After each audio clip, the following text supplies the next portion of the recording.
Grazas a todos pola súa presenza. Moitísimas gracias á Confederación de Empresarios de Galicia por esta amable invitación, ao seu presidente e á súa xunta directiva.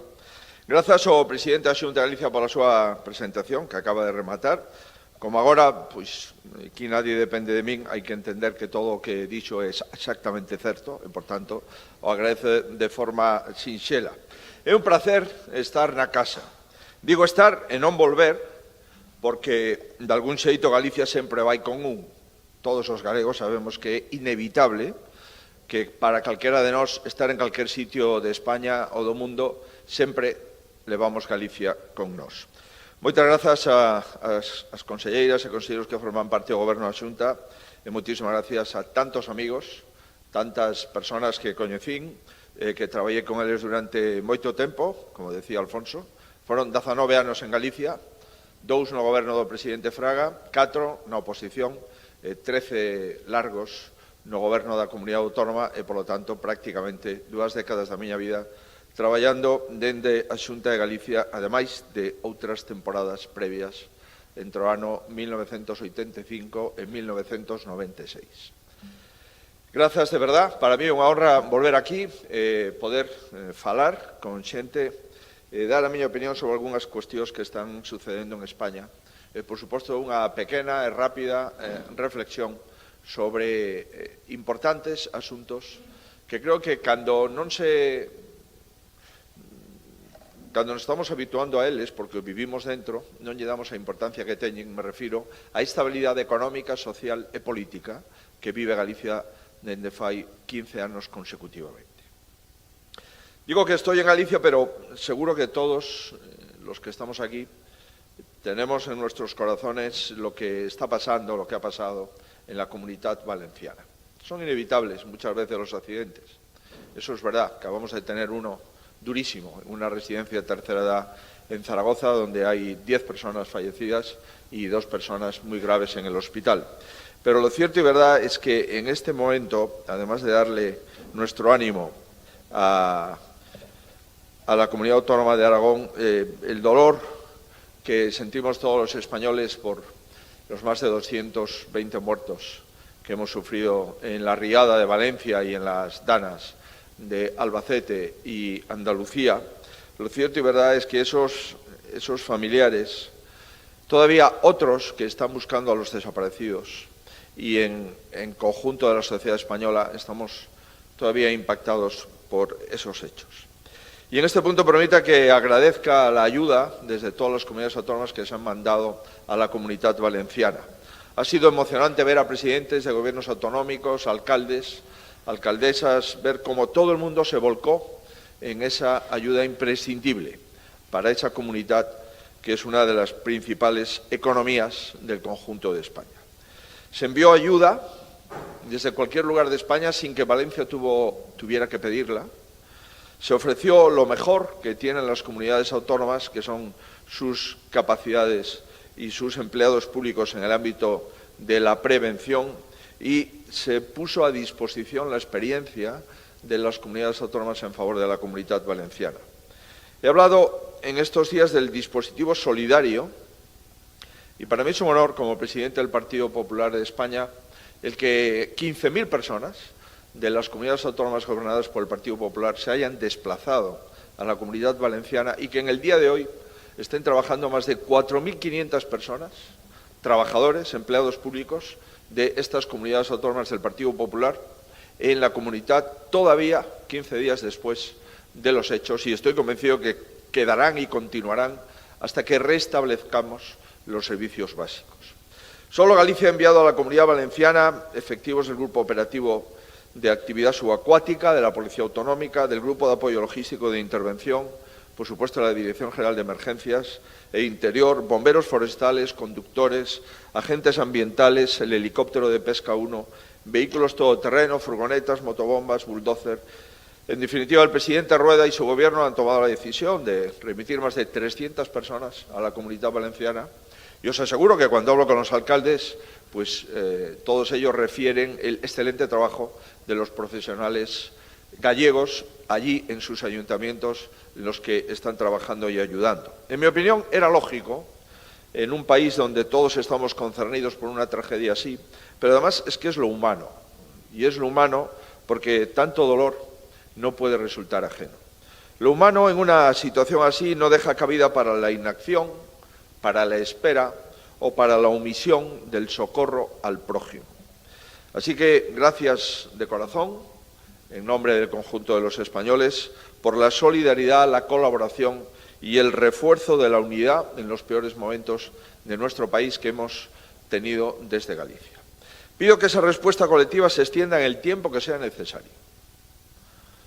Debe obsesionarlos que las víctimas no se sientan dentro de pocas semanas grandes olvidados. Y lamentablemente hay desgraciados precedentes, como el volcán de La Palma, en el que tan solo con una víctima todavía no se han cumplido las obligaciones que se asumieron en aquel lugar. Esta solicitud se dirige también a los voluntarios, muchos jóvenes que se desplazaron a la Comunidad Valenciana, se dirige sin duda a todas las administraciones públicas, pero se dirige sobre todo a dos administraciones públicas, la Generalitat Valenciana y el Gobierno Central, la Administración General del Estado. La respuesta, en primer lugar, ha de ser inmediata. En segundo lugar, la respuesta ha de ser en forma de crítica y autocrítica, porque debemos de asumir lecciones que hemos aprendido en esta tragedia. Y en varias partes de la cadena, desde el mismo suministro de información hasta el día de hoy, hay aciertos y hay errores. Ha habido buenas y malas intenciones que es necesario examinar y puntuar. Y por último, en tercer lugar, la respuesta que nos espera en la reconstrucción de esa comunidad autónoma fundamental para el PIB de España es una respuesta que merece una prontitud en decisiones y concreciones. La reconstrucción será un trabajo largo, durísimo, y será un trabajo ingente en el que ya no caben las equivocaciones que hemos tenido en la gestión. La gente no las va a aceptar y, desde luego, no las merece. Y en este sentido estoy seguro de que el presidente de la Generalitat se comprometerá en su comparecencia dentro de un poco tiempo, esta misma mañana, a gestionarlas. Y también vuelvo a reiterarle al Gobierno la solicitud de que se ajusten las ayudas financiadas con fondos públicos a las necesidades objetivas que está teniendo la economía valenciana. Hay muchas lagunas en esos dos reales decretos leyes, pero hay una muy sangrante que todo el mundo la entiende. Si se han perdido más de 100.000 vehículos, es absurdo decirle a un ciudadano que ha perdido su vehículo que lo que va a tener es exclusivamente la compensación que le corresponde por el Consorcio de Compensación de Seguros. Si una persona no ha podido cambiar el coche antes de la riada, mal podrá cambiar su coche después de que pudiera haber perdido todos sus bienes, su casa o parte de su patrimonio, incluso haber perdido algún familiar o toda la familia. Comprenderán que quien no tenía dinero para cambiar su coche antes de las riadas, menos lo va a tener ahora. Agradeciendo la generosidad, insisto, por haberme invitado y sobre todo por haber aceptado esta introducción que me parece obligatoria, me gustaría dar una breve opinión sobre la situación económica de Galicia y sobre la situación del resto de España. Sé que luego podremos completar con un coloquio sin límite de preguntas y les quisiera decir algunas cuestiones muy rápidas de Galicia. En mi opinión, Galicia es el mejor ejemplo de la estabilidad, de la ambición reformista y del rumbo claro en las políticas públicas. Y estas tres cuestiones, la estabilidad, el rumbo claro en las políticas públicas y una ambición reformista, son claves en el desarrollo de cualquier territorio. Los resultados hablan por sí solos. Es la única comunidad que en los últimos 20 años crece por encima de la media de la Unión Europea. Es la segunda que más ha incrementado el PIB en España desde el año 2009. Batió el récord de exportaciones en el año 2023 y superamos los 30.000 millones de euros. El índice de confianza empresarial en Galicia duplica la media del índice de confianza empresarial en España. Crece la inversión extranjera, mientras en España en los últimos 12 meses se ha contraído más de un 12%. La producción industrial está creciendo al doble de la velocidad de España, a pesar de los problemas judiciales del sector eólico. En definitiva, estos datos requieren, seguro, que buenas dosis de rigor, de confianza, de simplificación administrativa y de política industrial, y de gobiernos que han creído en las posibilidades de esta tierra. Esta es la receta de un éxito incontestable. Es el modelo de Galicia, del que se puede aprender en muchos lugares de España, y al que los gallegos le han dado de manera insistente su confianza durante los últimos 15 años, 2009-2024. Yo no quiero dejar pasar por alto también, lo decía el presidente de la CEG, el modelo fiscal gallego, que es exactamente lo opuesto al modelo fiscal del Gobierno central. En España llevamos 81 subidas de impuestos y cotizaciones a la Seguridad Social en 6 años. Galicia ha bajado 112 veces desde el año 2009 los impuestos, beneficiando directamente a 800.000 gallegos. El PP en Galicia lleva una década sin subir los impuestos y bajándolos siempre que puede. Y lamento que comunidades como Galicia, en lugar de tener al Gobierno del Estado remando en la misma dirección de alivio fiscal, tengan al Gobierno buscando fórmulas para que los ciudadanos acaben pagando siempre más impuestos. Asistimos a una competición bochornosa donde no se compite por ver quién pone más facilidades a los ciudadanos, sino por ver quién pone más trabas al contribuyente. No están diseñando un paquete fiscal. Lo que se está preparando en este momento en España es un hachazo fiscal. Y en esto anda el Gobierno y sus socios mal avenidos entretenidos. A subir impuestos y a dificultar el crecimiento. Hay una enorme competición en España del Gobierno y de sus socios. Y ayer, por segunda vez, han aplazado una votación en el Congreso. No se ponen de acuerdo en cuántos impuestos y con qué intensidad hay que subirlos, pero lo que no aplazan ni aparcan es la voluntad de seguir incrementando la presión fiscal sobre los trabajadores y sobre las familias. Al tiempo que constatamos la negativa del Gobierno en aumentar las ayudas a los afectados por las riadas, conocemos que quieren subir 46 impuestos, además de los 81 que ya han subido en los últimos años.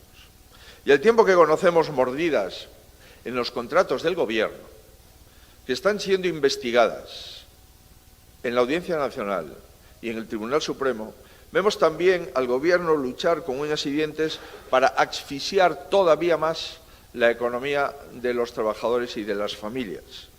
Por pudor, al menos durante algún tiempo, deberían de posponer esta reforma fiscal. He hablado de Galicia y ahora quisiera hablar de empresas y de empresarios. Pese a los intereses por disfrazarlos con algún buen dato macroeconómico, que siempre los hay, la economía española tiene grandes problemas. El primero, el paro. Somos el primer país en paro femenino, en paro juvenil y en paro general de la Unión Europea. El segundo, de productividad. Y es que tenemos menos productividad por trabajador que la que teníamos en el año 2018. Tercero, deuda pública. Somos el tercer país con la mayor deuda pública de la Unión Europea. Desde que llegó Pedro Sánchez, hemos emitido cada día 200 millones de euros de deuda pública. Hemos incrementado nuestra deuda pública en un 34%. Cuarto, falta de seguridad jurídica. Hay una serie de leyes que se aprueban con carácter retroactivo, impuestos que se imponen con efectos retroactivos y, en definitiva, una enorme inseguridad jurídica para realizar inversiones y para establecer negocios. Quinto, renta disponible de las familias. Hoy las familias españolas tienen menos poder adquisitivo que en el año 2018. Sexto, empobrecimiento general. Tenemos la mayor tasa de pobreza, más del 26,5% de toda nuestra historia, o al menos desde la década primera de este siglo XXI. Séptimo, inestabilidad política. Y es que ni hemos aprobado el presupuesto el primer año de legislatura, ni sabemos si habrá presupuesto para el año 2025. Les recuerdo que los alemanes, ante la incapacidad de aprobar el presupuesto para el próximo año, han decidido convocar elecciones y se celebrarán en el próximo mes de febrero. Qué gran diferencia entre estos dos grandes países. Y por último, la solvencia de nuestras cuentas públicas. Tenemos más deuda que nunca. No hemos controlado el déficit público, no hemos acertado en la regla de gasto y somos uno de los países de la Unión Europea con mayores dificultades para hacer frente a la deuda acumulada en los próximos años. Muchos de estos problemas solo se pueden solucionar con un buen gobierno que pueda plantear un cambio cultural profundo, pasar de querer administrar pobreza a querer crear riqueza. Es curioso cómo algunos políticos están obsesionados con destruir la riqueza, cuando lo que hemos de estar obsesionados es con solventar la pobreza. Y solo la pobreza se solventa creando riqueza previamente y distribuyéndola posteriormente. No se puede construir una economía sólida cuando se demoniza a quien crea riqueza. No se puede construir una economía sólida cuando se demoniza al empresario, cuando se le trata como si fuera culpable del efecto de todos los males que aparecen. Y no hay prosperidad sin una economía fuerte y no hay justicia social sin oportunidades reales para todos. El cambio político y el cambio económico que necesita nuestro país no se trata solo de bajar impuestos o de reducir el déficit público, que también. Se trata de conformar un modelo en el que el esfuerzo se vea compensado.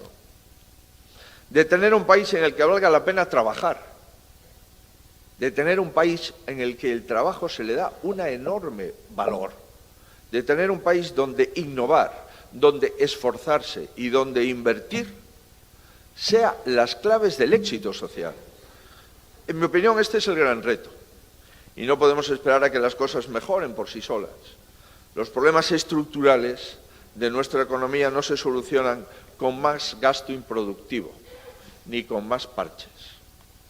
Una sociedad sana necesita empresas que funcionen. Y para que las empresas funcionen, los gobiernos tienen que acompañarlas. Ningún país sale adelante cuando el gobierno ve en las empresas y en los ciudadanos un cajero automático, al que le pide el gobierno lo que necesita para seguir gobernando. Y lo digo como lo pienso. Es un grave error del gobierno haber dejado de lado a las empresas en la Comunitat Valenciana. Miren, tras estos días complicados en Valencia, hemos visto la importancia de algunos hitos simbólicos. Por ejemplo, cuando abre el primer colegio, o cuando abrió el primer centro de salud, pero también cuando abre la primera oficina, cuando abre la primera tienda, cuando abre la primera cafetería, eso nos debe de llevar a una reflexión. La mejor manera de recuperar la normalidad en la Comunitat Valenciana es que funcionen los servicios públicos, pero que funcionen las empresas. Y la mejor garantía de reconstrucción de la economía valenciana es exactamente eso, que empiecen a funcionar los centenares de empresas en polígonos que han sido abnegados por la Riada. Yo estoy muy orgulloso de que el Partido Popular haya arrimado el hombro. Hemos hecho propuestas de textos de reales decretos antes del Gobierno y hemos presentado nuestras propuestas de ayudas y de incentivos a la población y a las empresas antes que el propio Gobierno de España. Como también lo estoy de que lo hayamos completado, una vez conocidos los reales decretos, con medidas adicionales. Creo que hay algunas importantes que se deben de cubrir en esos reales decretos leyes y creo que hay algunas que se refieren a las empresas que son fundamentales. ¿Cómo? Como la línea de ayudas específica para vehículos industriales. Si un señor tiene un vehículo que es su modo de trabajo, es su medio de trabajo, no es posible decirle que se vaya al consorcio de compensación de seguros y si ese vehículo tiene 10, 12 o 13 años, pues que les den los 1.000, los 1.500 o los 2.000 euros que le corresponden y que se ponga a trabajar. Esto es simplemente algo absolutamente contradictorio con la recuperación de la economía.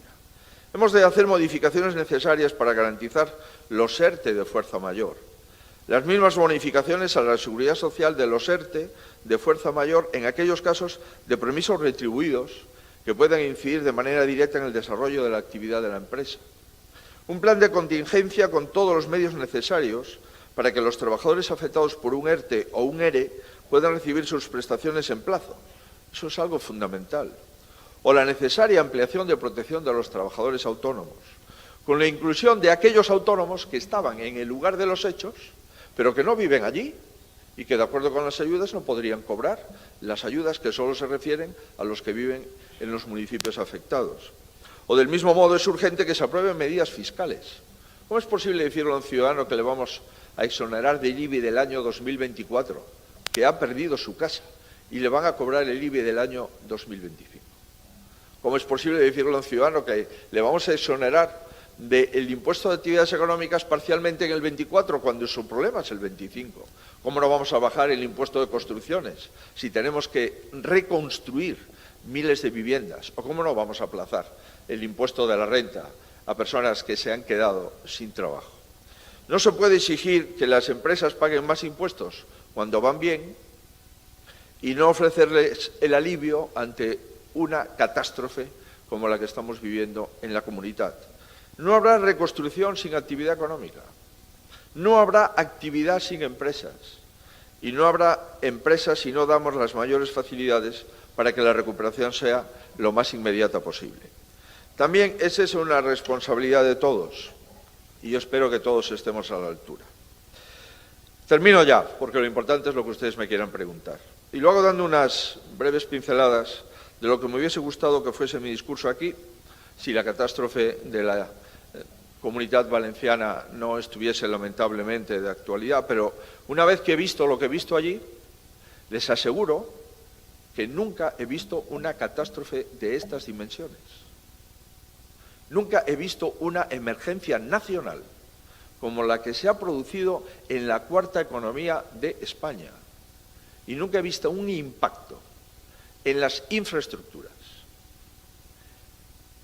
No solamente en las infraestructuras viarias, sino la ausencia de infraestructuras hídricas, la inoperancia durante todos estos últimos años en prever lo que podía ocurrir y al final ocurrió, y lamentablemente en la falta de compromiso ante una emergencia nacional que el Gobierno de España, con todas las capacidades logísticas que podría haber desplegado, lo ha hecho de una forma inconcreta, parcial y a instancia de un presidente autonómico que no tiene ninguna competencia en materia de defensa, ni en materia logística, ni en materia de Guardia Civil, Policía Nacional y las vías de alta capacidad del Estado. Cuando se escuchan algunas cosas de los accidentes, de lo que se ha producido allí, escuchando al Gobierno central, que es el único que puede cortar una autovía, que es el único que puede cortar las carreteras con la Guardia Civil y que no las cortó durante aquel tiempo, nos lleva a reflexionar sobre la irresponsabilidad de algunos responsables públicos en nuestro país.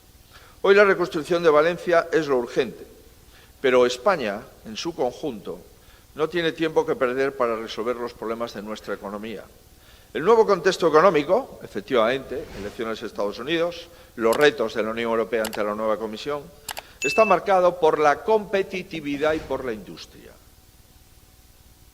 Insisto, por la competitividad de la economía europea y por la industria, porque hemos perdido competitividad con la economía americana y con la economía china. Europa ya no es uno de los lugares de mayor capacidad industrial del mundo. Ya no lo somos. Europa es un continente envejecido, que tiene menos del 5% de la población mundial, que tiene el mejor estado de bienestar del planeta y que tiene que ponerse a trabajar en serio si quiere mantener el mayor estatus de servicios públicos y quiere ser el lugar de mayores libertades y mayores derechos del mundo. Por tanto, esa industria y esta competitividad son imprescindibles y para ello las reformas estructurales son determinantes. Con una transformación real de nuestro tejido productivo. Después del COVID, Europa emitió 800.000 millones de euros de deuda pública. España ha recibido 80.000 millones de euros de deuda pública sin condiciones, a fondo perdido, y otros 80.000 en préstamos, 160.000 millones de euros, además de los fondos europeos plurianuales correspondientes. Nunca un presidente de gobierno ha tenido más fondos que el presidente Sánchez. Y la pregunta que nos debemos de hacer es ¿en qué hemos invertido los fondos? Y ya les digo, en gasto público. Necesitamos una política industrial reforzada por una política energética competitiva y estable. Necesitamos financiación empresarial, innovación orientada a la transferencia, al conocimiento y a garantizar la sostenibilidad. Necesitamos una reforma fiscal que alivie a las familias y que relance la competitividad de la economía. Necesitamos una apuesta por una mejor formación, y es que el talento es determinante para un país. El mayor recurso para un país no son ni sus energías, ni sus minerales, ni su capacidad geoestratégica. El mejor talento de un país es la educación de la población de ese país. Y necesitamos captar inversiones, por supuesto. Y las inversiones solo se captan con estabilidad política y con seguridad jurídica. No hay nadie que quiera invertir en un país donde no hay estabilidad política. No hay nadie que quiera poner su dinero en un lugar donde la seguridad jurídica es absolutamente cambiante en función ya no del gobierno de turno, sino del mes de turno en el que el gobierno pretende mantenerse en su ejercicio. Y todas estas reformas son urgentes y, en mi opinión, necesarias, porque España no puede permitirse ser un país ensimismado con los problemas de la agenda del gobierno. Y hoy la agenda del gobierno no es una agenda económica, ni es una agenda social, ni es una agenda política, es una agenda de supervivencia. Y menos de uno, comprenderán ustedes, con tantos problemas, nunca un gobierno ha tenido tantos problemas como este. Nunca un gobierno ha estado tanto en los juzgados como este. Nunca, en la historia de España. Y en todas estas reformas debería de estar trabajando el Gobierno central, en los que acabo de referir. En todas las que no se afronten, les puedo asegurar que las comunidades del Partido Popular sí están trabajando. Y estamos gestionando y gobernando para el 70% de la población española.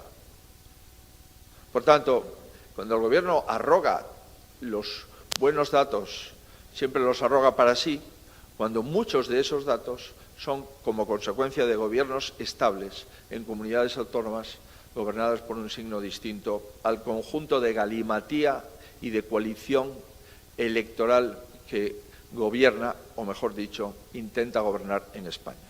Soy consciente de que aquí no tengo que presentarme, porque todos ustedes me conocen y cuál es mi modelo, pero me gustaría finalizar diciéndoles en lo que creo. Yo creo en mi país.